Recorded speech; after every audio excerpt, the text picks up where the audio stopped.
दमोलीमा अवस्थित एक गुफा जसलाई ब्राह्मणवादीहरूले ऋषि वेद व्यासको तपस्थल हो, जहाँ उनले 4 वेद, महाभारत र 18वटा पुराणहरूको रचना गरेका थिए भन्ने प्रचारित गरेको छ। वेदव्यासको तपस्थल मानिएका यस किसिमका गुफाहरू भारतका 2 स्थानहरूमा पनि छन्। दर्शक महानुभाव नमस्कार, म केबी गुरुङ।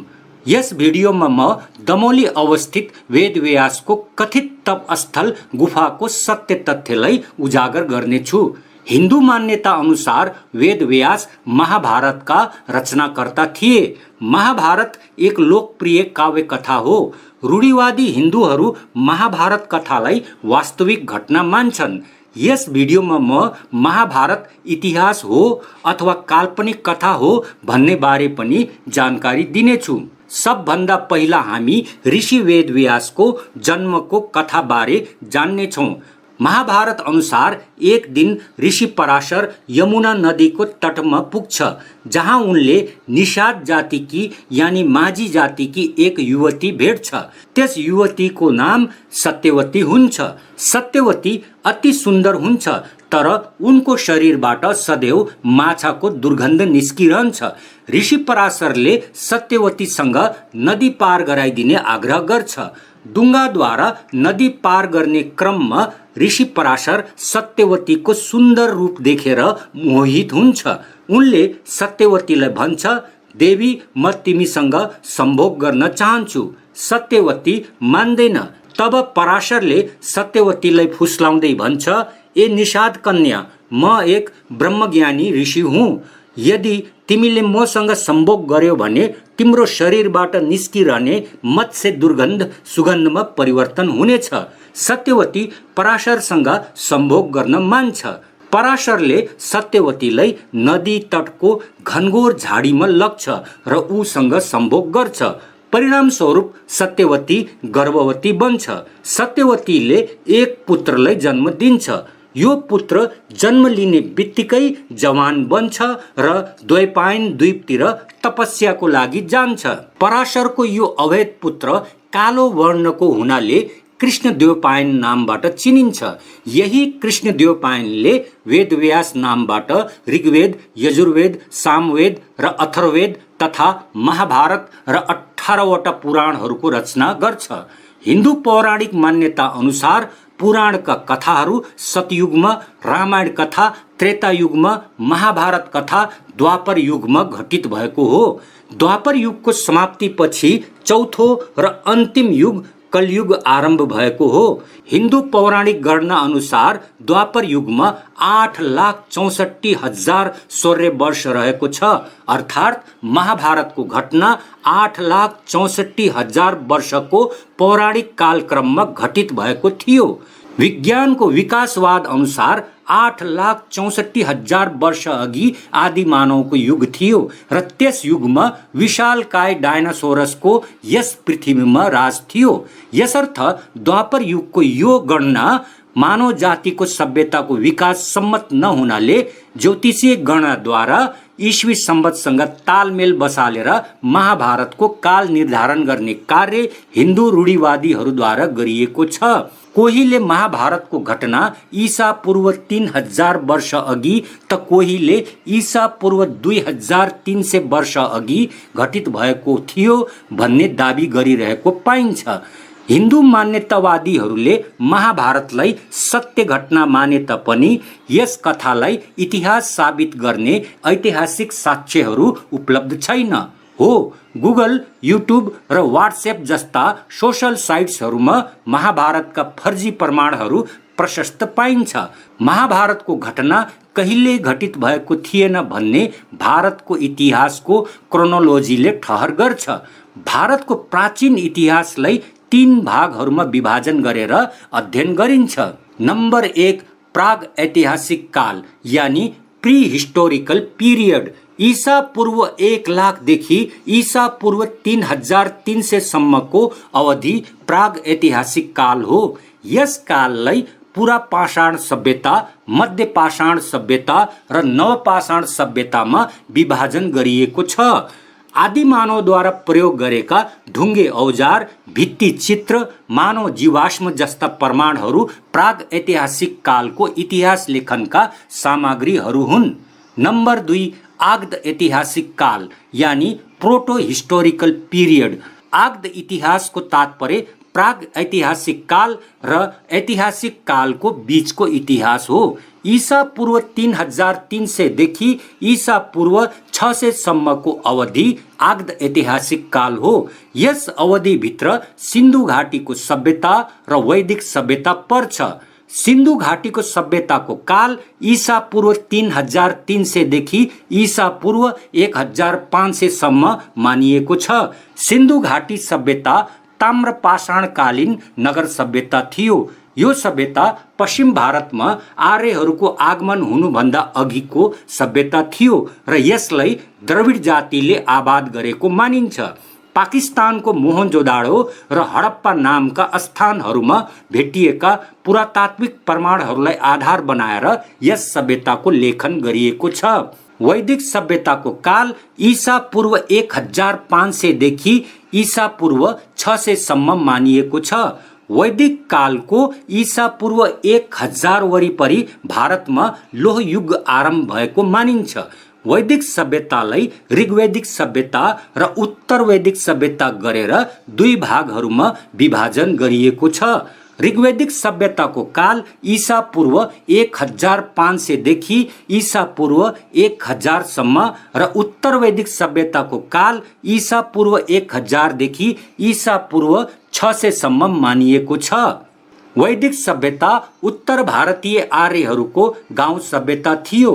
आर्यहरूको मृद्धभाण्डीय संस्कृतिका प्रमाणहरू र वेद ग्रन्थलाई आधार बनाएर यस सभ्यताको लेखन गरिएको छ। मृद्धभाण्डीय संस्कृतिको अर्थ हो माटाका रङबिरङ्गी भाँडाहरूको प्रयोगको प्रचलन। नम्बर 3, ऐतिहासिक काल यानी हिस्टोरिकल पिरियड। पुरातात्विक प्रमाणहरूद्वारा साबित हुन गएका राजवंशहरूको इतिहासलाई ऐतिहासिक कालको इतिहास भनिन्छ। ऐतिहासिक कालको इतिहासमा ईस्वी सम्वत सहित राजनीतिक घटनाहरूको लेखन गरिएको हुन्छ। भारतमा ऐतिहासिक कालको आरम्भ ईसा पूर्व 600 तिर भएको मानिएको छ। भारतको ऐतिहासिक कालको ईसा पूर्व 600 देखि ईस्वी 550 सम्मको इतिहासलाई भारतको प्राचीन इतिहास भनिन्छ। भारतको प्राचीन इतिहासमा निम्न बमोजिमका मुख्य राजवंशहरूको वर्णन पाइन्छ। नम्बर 1, हर्यक वंश। नम्बर 2, शिशुनाग वंश। नम्बर 3, नन्द वंश। नम्बर 4, मौर्य वंश। नम्बर 5, शुंग वंश। नम्बर 6, कण्व वंश। नम्बर 7, सातवाहन वंश। नम्बर 8, कुषाण वंश। नम्बर 9, गुप्त वंश। नम्बर 10, पुष्यभूति अथवा वर्धन वंश। अर्थात् रामायणको सूर्यवंशी इक्ष्वाकु वंश, महाभारतको चन्द्रवंशी पुरु वंश र चन्द्रवंशी यदुवंश ऐतिहासिक राजवंश नभएर काव्य कथाभित्रका राजवंशहरू हुन्। अब महाभारत इतिहास होइन भने वेदव्यासको जन्मको कथाको सत्यतामाथि पनि प्रश्न चिन्ह लाग्छ। यदि कृष्णदेवपायन नामको ब्राह्मणले स्वयंलाई शूद्र वर्णसँग सम्बन्धित निषाद जातिकी महिलाको गर्भबाट जन्मेको अवैध सन्तान भएको सत्यतालाई महाभारत मार्फत स्वीकार गरेको हो भने कृष्णदेवपायन नै वेदव्यास हो, जसले महाभारतको रचना गरेको थियो। हिन्दू मान्यता अनुसार सतयुग, त्रेतायुग, द्वापर युग र कलयुगको एक चक्र समाप्त भएपछि अर्को एक चतुर्युग चक्र आरम्भ हुन्छ। चतुर्युग चक्रको प्रत्येक द्वापर युगमा वेदको विभाग गर्नका लागि एक वेदव्यासले जन्म लिन्छ। महाभारत रचना गरेको वेदव्यास वैवस्वत मनवन्तरको 28वां वेदव्यास हो। अर्थात् वेदव्यास भन्दा अघि 27 वटा वेदव्यासले जन्म लिएका छन्। यसर्थ यो मानिन्छ कि वेदव्यास नाम कुनै वास्तविक नाम नभएर शीर्षक थियो र ऐतिहासिक कालीन ब्राह्मणहरूले यस शीर्षकलाई ग्रहण गरेर भिन्न भिन्न शास्त्रहरूको रचना गरेका थिए। कृष्णदेवपायनले महाभारतका साथै 4 वेद रचना गरेको थियो भन्ने सत्य होइन। ऋग्वेद ऋग्वेदिक कालका आर्य ऋषि मुनिहरूले रचना गरेका मन्त्रहरू थिए। किनभने ऋग्वेदिक कालमा आर्यहरूले लिपिको विकास गरिसकेको थिएन, त्यसैले ऋग्वेदका मन्त्रहरू मौखिक रचना थिए। ऋग्वेदका मन्त्रहरू अगस्त्य, गौतम, पराशर, गृत्समद, विश्वामित्र, वामदेव, अत्रि, वशिष्ठ, भृगु, भारद्वाज, अंगिरा, कण्व इत्यादि ऋषिहरूको रचना मानिन्छ। यजुर्वेद, सामवेद र अथर्ववेद उत्तरवेदिक कालीन रचना हुन्। यजुर्वेद, सामवेद र अथर्ववेद पनि मौखिक रचनाहरू थिए।